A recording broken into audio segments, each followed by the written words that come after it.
परमेश्वर का धन्यवाद हो कि एक बार फिर हम इकट्ठे हुए हैं कि उसकी महिमा और प्रशंसा करने पाए और उसके वचन को हम सुनने पाए। आइए हम प्रार्थना करें और अपने इस उपदेश को, संदेश को सुनने के लिए तैयार। Let us pray. पवित्र, महान, जीवित, सामर्थी प्रभु, बड़े नम्रता और दीनता के साथ तेरे चरणों के पास आते हैं। तेरा धन्यवाद करते हैं प्रभु, आज के सुंदर दिन के लिए। सारी गौरव, महिमा, प्रशंसा तुझे देते हैं। हमें से प्रत्येक के साथ हो प्रभु जी, प्रत्येक की तू सहायता, मदद, अगुवाई कर कि हम तेरे नाम में आगे बढ़ने पाए। जितने भाई बहन आज वचन सुनेंगे, सबको नाम बनाम आशीर्वाद कर। मुझ नाचीज के साथ हो प्रभु, मुझ में होकर तू बोल कि तेरी महिमा, प्रशंसा और स्तुति और जय जयकार हो। सारी गौरव, महिमा, प्रशंसा तुझे देते हुए ये प्रार्थना अपने उद्धार करता प्रभु यीशु ख्रिस्ट के नाम में चाहते हैं। सुन और ग्रहण कर। आमीन।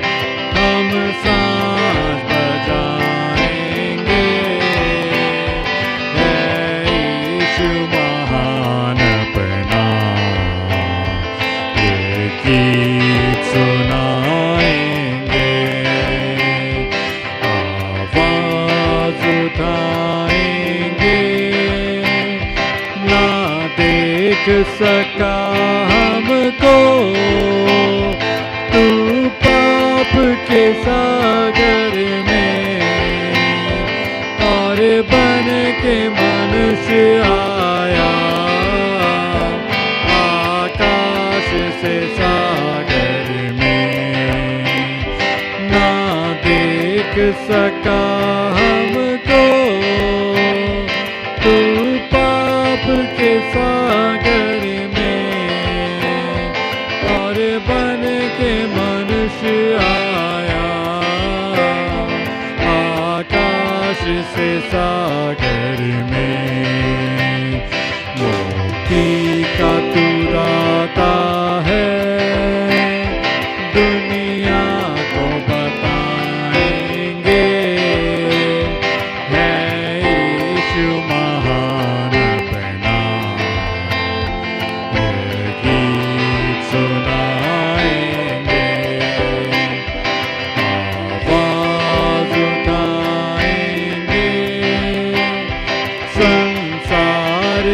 सुंदरता में ये रूप जो तेरा है, इन चांद सितारों में है आँख जो तेरा है। संसार की सुंदरता में ये रूप जो तेरा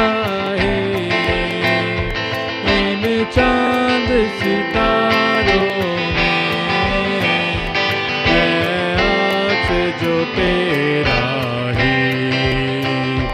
महिमा की तेरी बातें हम सबको बताएंगे, है यीशु महान अपना। ये गीत सुना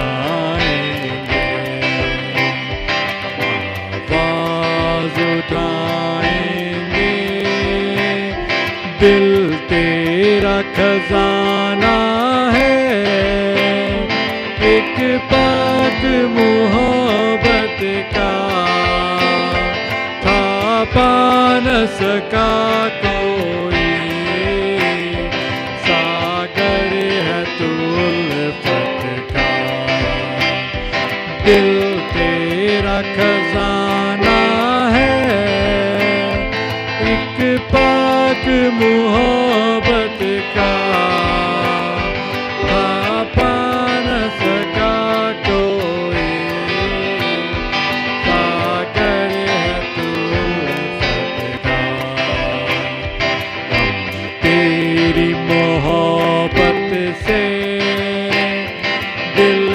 अपना सजाएंगे। है यीशु महान अपना गीत सुनाएंगे, आवाज उठाएंगे।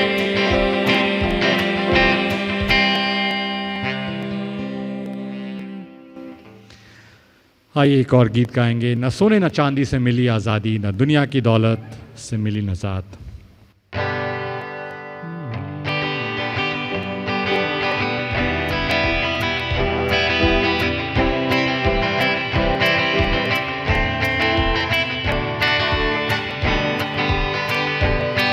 न सोने न चांदी से मिली आज़ादी, न दुनिया की दौलत से मिली नजात।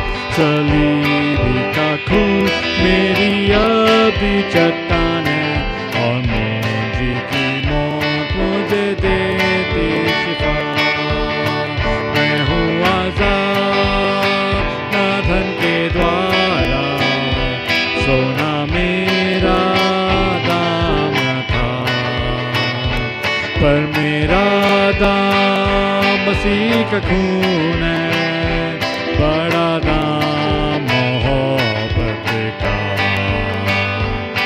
न सोने न चांदी से मिली आज़ादी, गुनाहों का बोझ दिल पर भारी था। सलीबी का खून मेरी अभी चट्टान है, और मोदी की मौत इसे फिर दिया हुआ। मैं हूँ आज़ाद न धन के द्वारा, सोना मेरा नाम था, पर मेरा दाम मसीह का खून है, बड़ा दाम मोहब्बत का। न सोने न चांदी से मिली आज़ादी, मुझे शरीयत ने पास न जाने दिया। सलीबी का खून मेरी अभी चट्टान है, और मुझे की मौत ने हटाया सब डर। मैं हूँ आज़ाद न धन के द्वारा, सोना मेरा दाम था, पर मेरा दाम मसीह का खून है, बड़ा दाम मोहब्बत का। न सोने न चांदी से मिली आज़ादी, आसमान के जरिए न मिल सकता था। सलीबी का खून मेरी अभी चट्टान है, और मुझे की मौत से मैं हूँ आज़ाद। मैं हूँ आज़ाद न धन के द्वारा, सोना मेरा दाम था, पर मेरा दाम मसीह का खून है, बड़ा दाम मोहब्बत का। Let's sing a song, an English song. My hope is built on nothing less.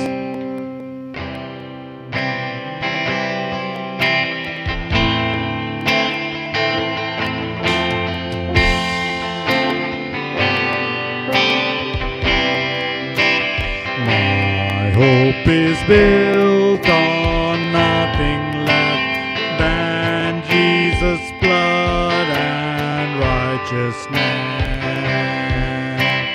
I dare not trust the sweetest frame, but wholly lean on Jesus' name. On Christ the solid rock I stand, all other ground is sinking sand. All other ground is sinking sand.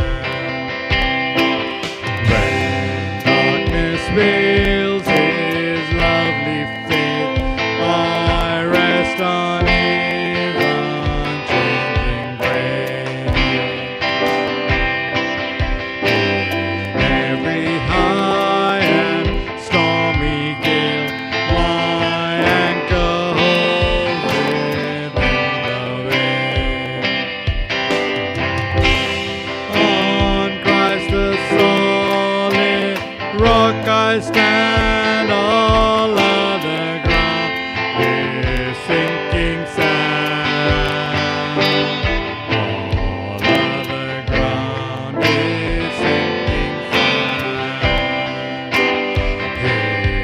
Both his covenant, his blood, support me in the roaring flood. When all around my soul gives me, he then is all my hope and stay. On Christ the solid rock I stand, all other ground is sinking sand. All other ground is sinking sand. And he shall come with trumpet sound. Oh, may I then in him be found, dressed in his righteousness alone, faultless to stand before the throne. On Christ the solid rock I stand, all other ground is sinking sand. All other ground is sinking sand.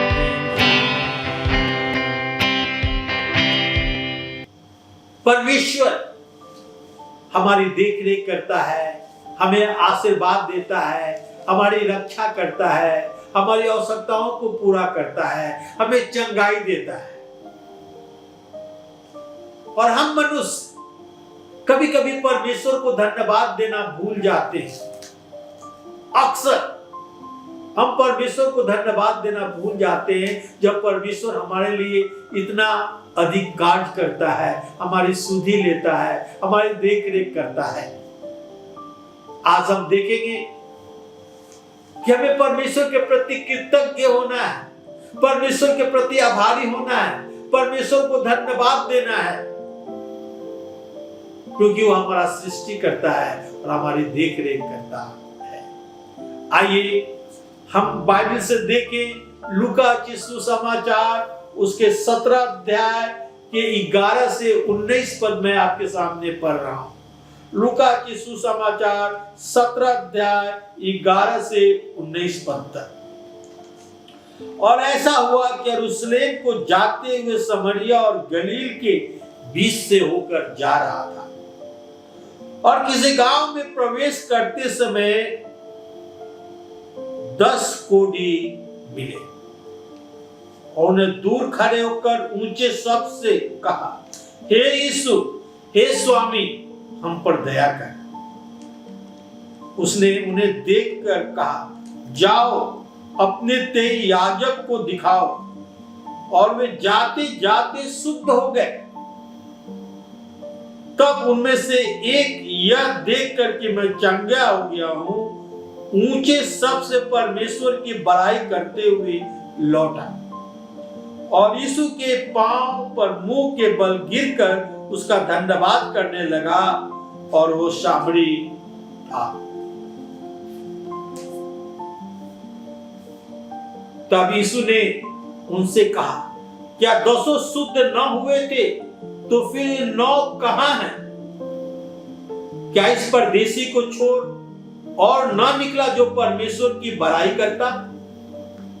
तब उसने उनसे कहा, उठकर चला जा, तेरे विश्वास ने तुझे चंगा किया है। हम यहां एक झुंड को देखते हैं जो कोढ़ की बीमारी से ग्रस्त थे, और जब प्रभु यीशु मसीह जा रहा था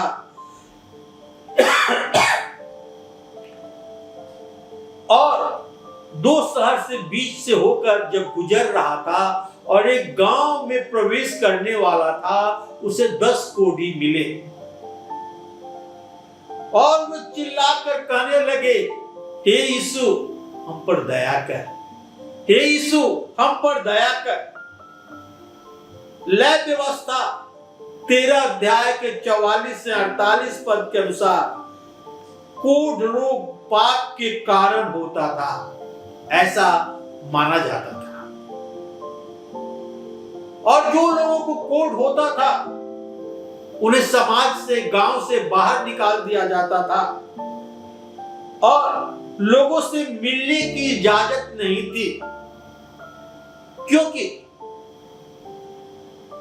हो सकता था कि वो जिनसे मिले उन्हें भी कोढ़ हो जाए।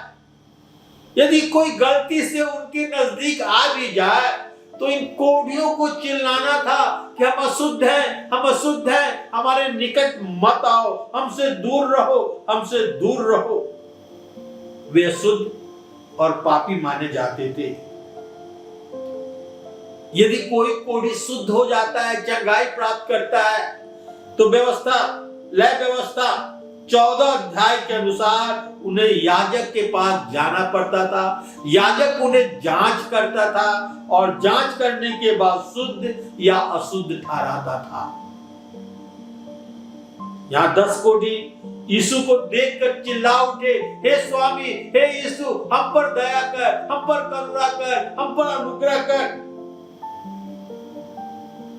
प्रभु यीशु मसीह उनकी बातों को सुनकर उन पर दया खाकर, तरस खाकर उन्हें चंगा किया और कहा कि जाकर अपने आप को याजक को दिखा। उनकी व्यवस्था के अनुसार याजक ही उन्हें शुद्ध ठहरा सकता था। और देखते हैं कि वो जाते जाते रास्ता में सब शुद्ध हो गए, चंगाई पा लिए,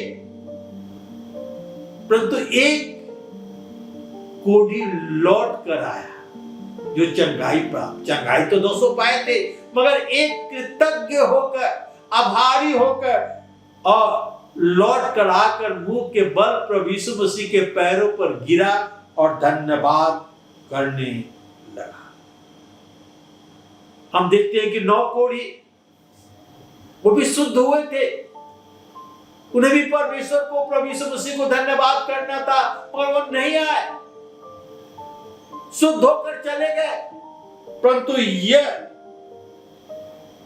व्यक्ति जो साबड़ी था लौट कर आया परमेश्वर को धन्यवाद करने के लिए। परमेश्वर हमारा धन्यवाद नहीं चाहता, परंतु जब हम परमेश्वर को धन्यवाद करते हैं तो प्रसन्न होता है, खुश होता है। बहुत ऐसा देखा जाता है कि मनुष्य परमेश्वर को धन्यवाद करना भूल जाता है। मैं एक सच्ची उदाहरण आपको देना चाहता हूं।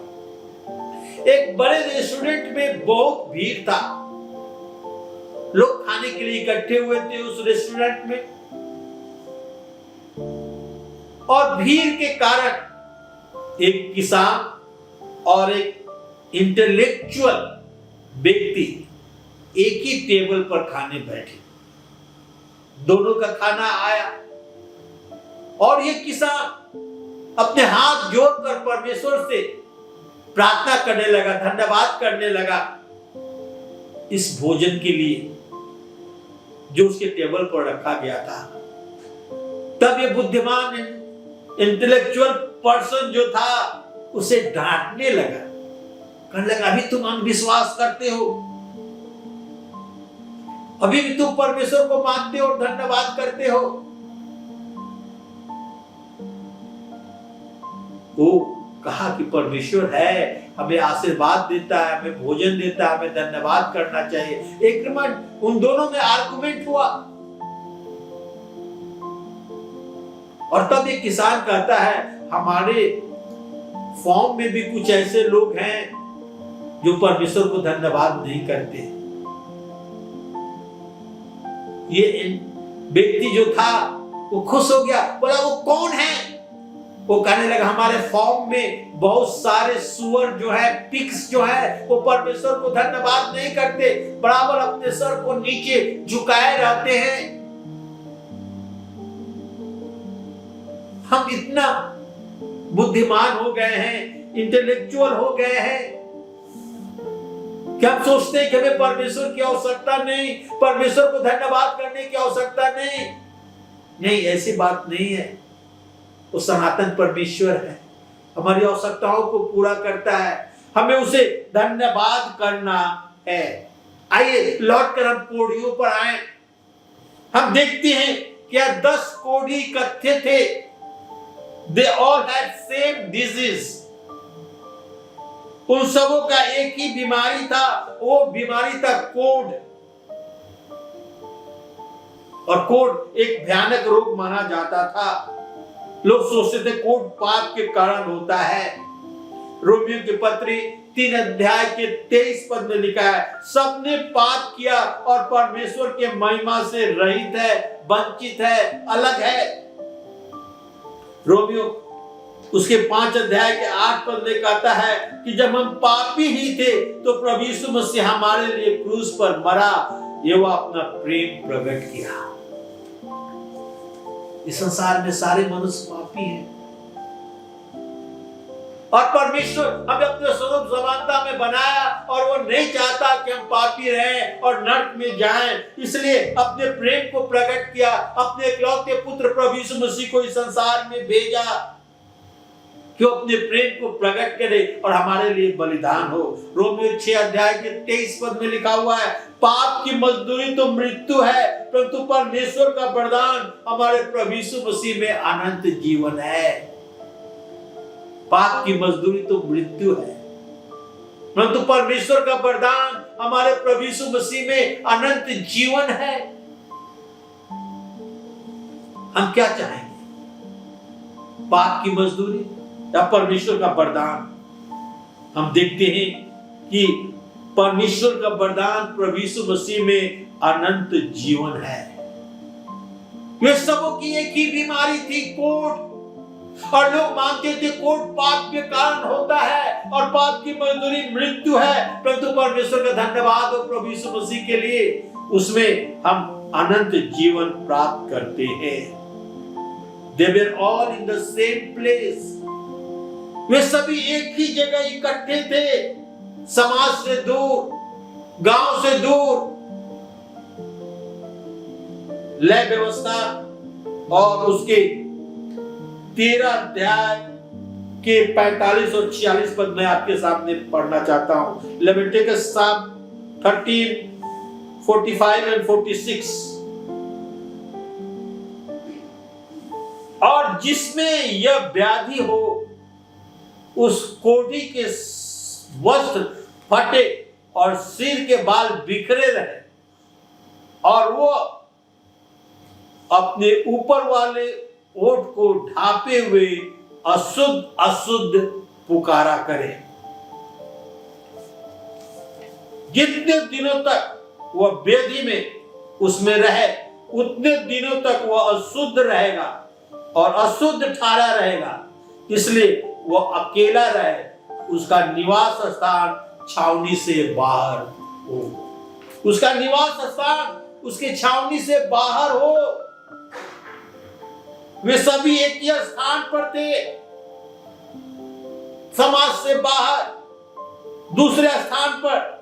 प्रत्येक कोढ़ी का काम था कि अपने पास आने वालों को रोके और दूर से ही चिल्लाए अपने ओठों को ढककर कि हम अशुद्ध है, हमारे पास मत आओ। जब परमेश्वर से दूर चले जाते हैं, परमेश्वर से अलग चले जाते हैं, परमेश्वर की करुणा हमारे जीवन से हट जाती है, तो हम बड़े दुर्दशा में पड़ते हैं।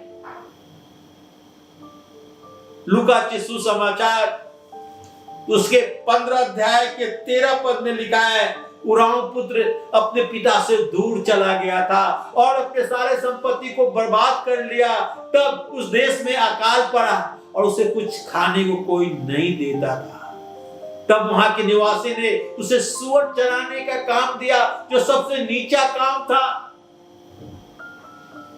और उन फलियों से वो अपना पेट भरना चाहता था जो सूअर खाते हैं। यदि हम अपने पिता परमेश्वर से अलग हो जाते हैं तो हम बड़ी दुर्दशा में पड़ते हैं, हम पाप में पड़ जाते हैं। हमारी देखरेख करने वाला कोई नहीं होता है, हमारा सुधि लेने वाला कोई नहीं होता है। हम परमेश्वर के परिवार से अलग हो जाते हैं इन कोढ़ियों के समान। They all cried to same person. वे सब एक ही व्यक्ति से विनती की। वे सब यीशु मसीह परमेश्वर के पुत्र से विनती की कि हम पर दया कर, हे स्वामी हम पर दया कर। जब प्रभु यीशु मसीह से जा रहे थे, उन्होंने प्रभु यीशु मसीह के विषय में सुना होगा और तब वे समझ गए कि यही है जो हमें चंगाई दे सकता है और चिल्ला उठे, हे स्वामी हम पर दया कर, हम पर अनुग्रह कर। भजन संहिता 4 के 1 पद में लिखा है, हे धर्ममय परमेश्वर जब मैं पुकारूं तब तू मुझे उत्तर दे। भजनकार कहता है जब मैं पुकारूं तब तू उत्तर दे। और जब ये कोढ़ी पुकारे तो प्रभु यीशु ने उत्तर दिया कि जाओ अपने आप को याजक को दिखाओ। और परमेश्वर ने उनकी पुकार की सुन ली। भजन संहिता 50 के 15 पद में लिखा है, संकट के दिन मुझे पुकार, मैं तुझे छुड़ाऊंगा और तेरी महिमा करूंगा। संकट के दिन में मुझे पुकार तो मैं तुझे छुड़ाऊंगा और तू मेरी महिमा करेगा।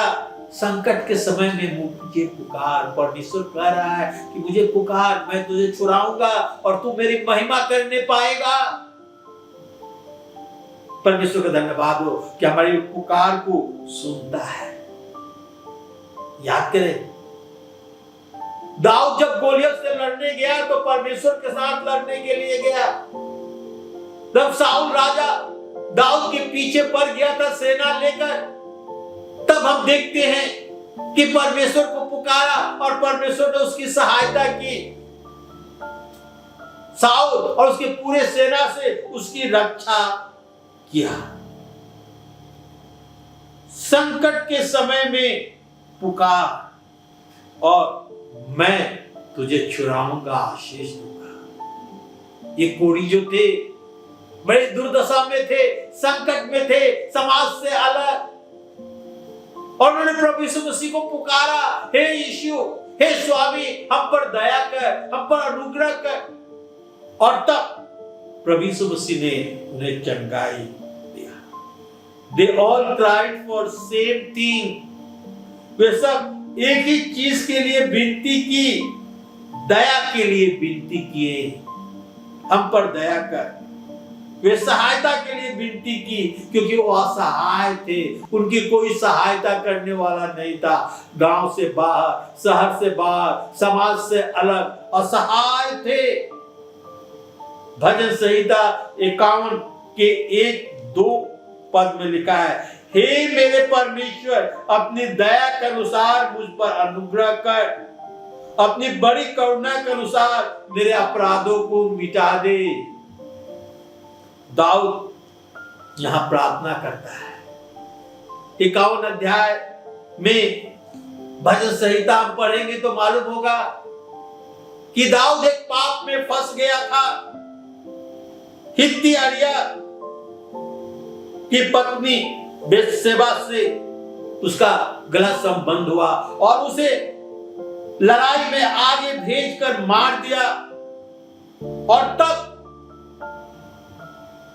सामुएल के द्वारा जब उसे डांटा जाता है तो वो चिल्ला उठता है, पश्चाताप के लिए कहता है कि हे मेरे परमेश्वर अपनी दया के अनुसार मुझ पर अनुग्रह कर, अपनी बड़ी करुणा के अनुसार मेरे अपराधों को मिटा डाल। पश्चाताप करता है और अपने पश्चाताप का वर्णन करता है। भजन संहिता 51 में जो पाप उन्हें बेतशेबा के साथ किया था, भजन संहिता 51 के 3 और 4 पद में कहता है, मैं अपने अपराधों को जानता हूं, मेरा पाप निरंतर मेरी दृष्टि में रहता है, मैंने केवल तेरे विरुद्ध पाप किया है।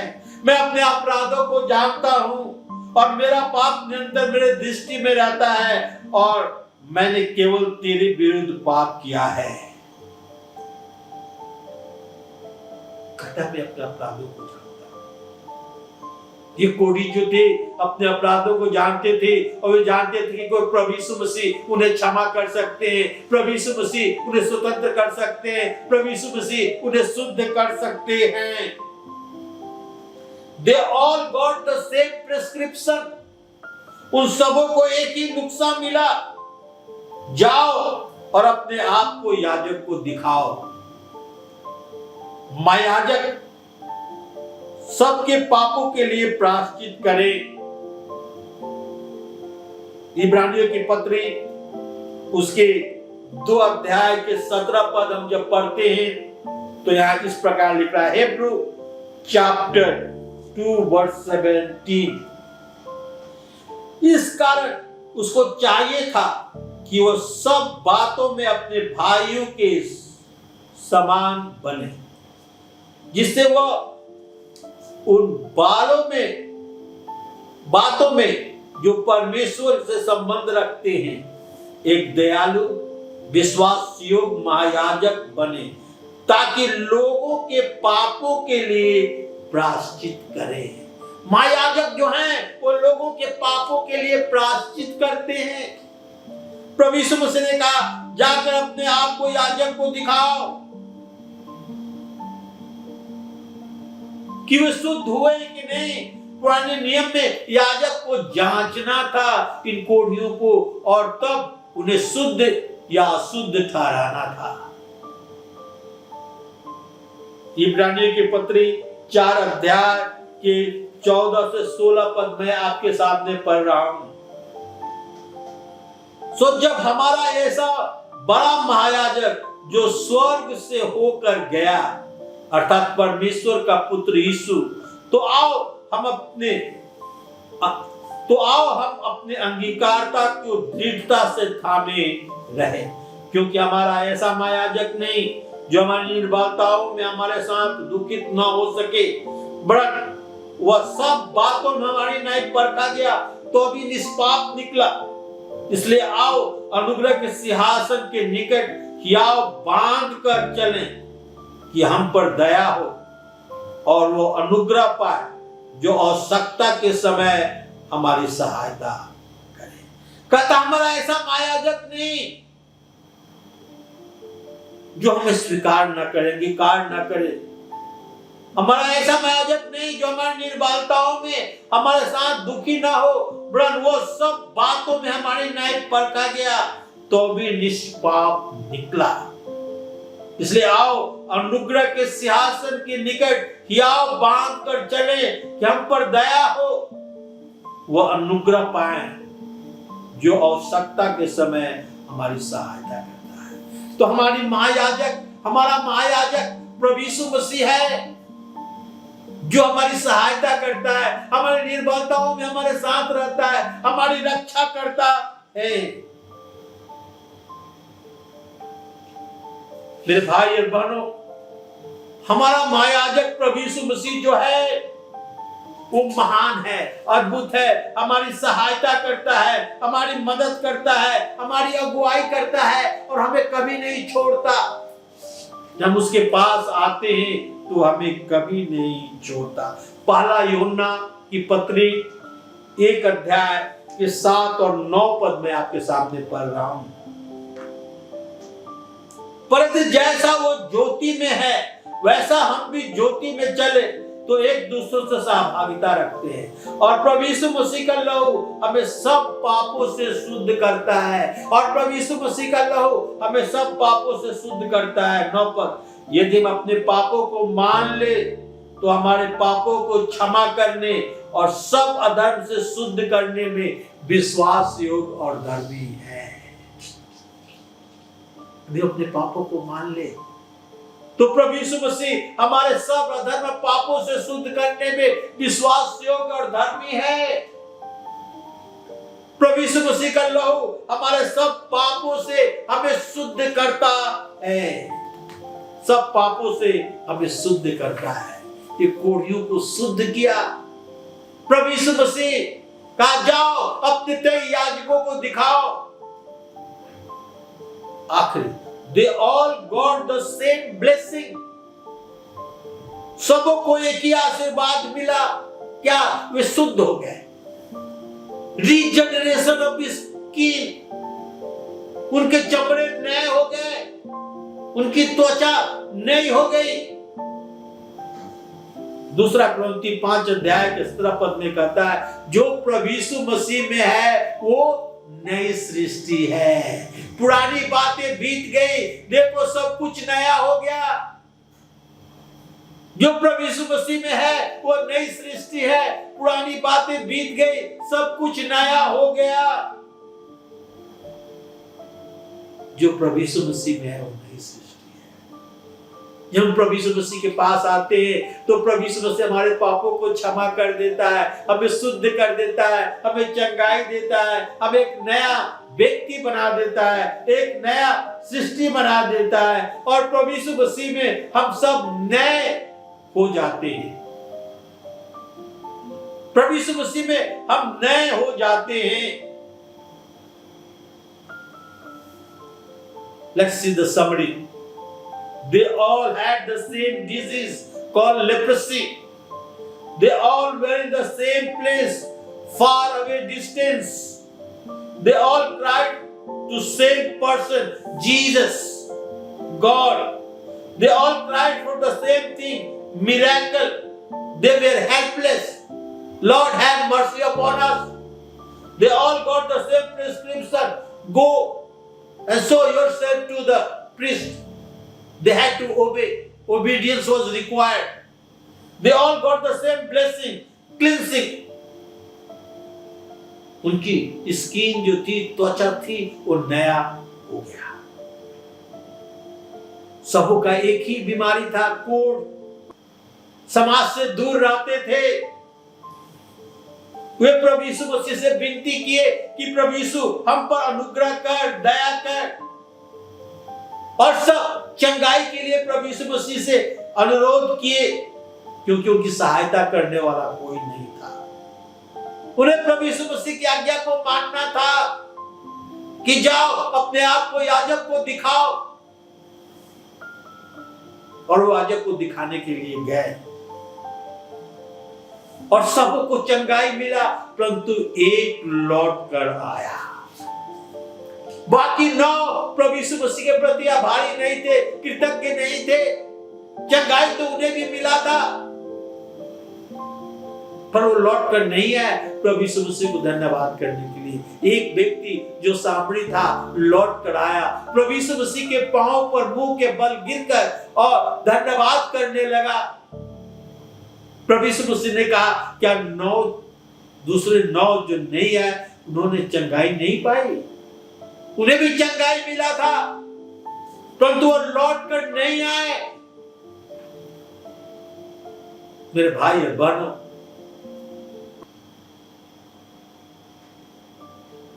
हम कहां हैं जब प्रभु यीशु मसीह हमारे और आपके लिए इतना भलाई का काम करता है, चंगाई देता है, हमारी आवश्यकताओं को पूरा करता है, हमें स्वस्थ रखा है, हमारी देख रेख करता है, अपने स्वर्गदूतों को भेजकर हमारे चारों ओर बेड़ा बांधता है।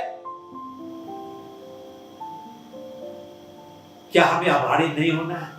हमें धन्यवादित नहीं होना है? हमें कृतज्ञ नहीं होना है? नहीं, हमें कृतज्ञ होना है, धन्यवादित होना है, आभारी होना है और धन्यवाद करना है। हम सेल्फिश ना बने, उन 9 कोढ़ियों के समान जो चले गए अपने अपने घर बिना धन्यवाद दिए हुए, आशीर्वाद पाने के बाद भी। जब परमेश्वर हमें आशीर्वाद देता है तो हमें उसका धन्यवाद करना है।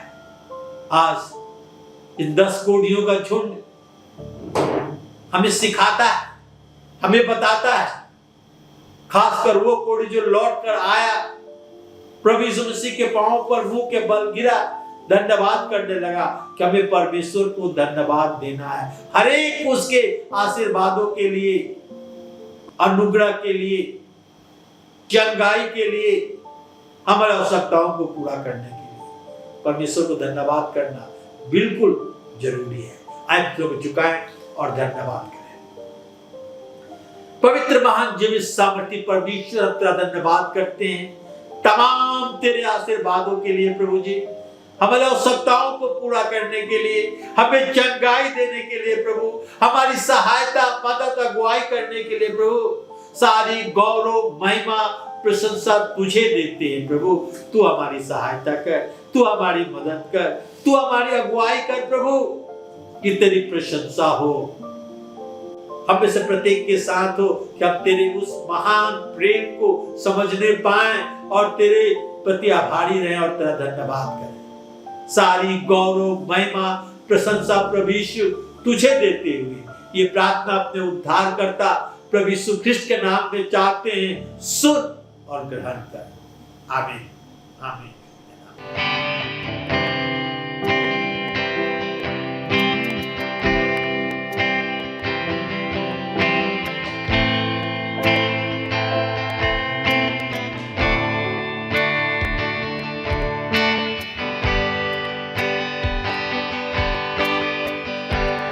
दिल मेरा बदल सापा कर से प्रभु तेरे अनुग्रह से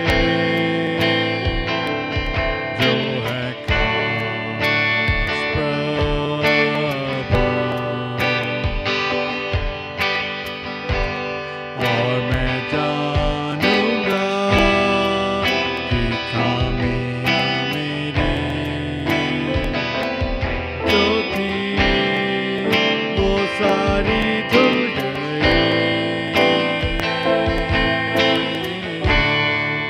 तेरे प्यार के सामने।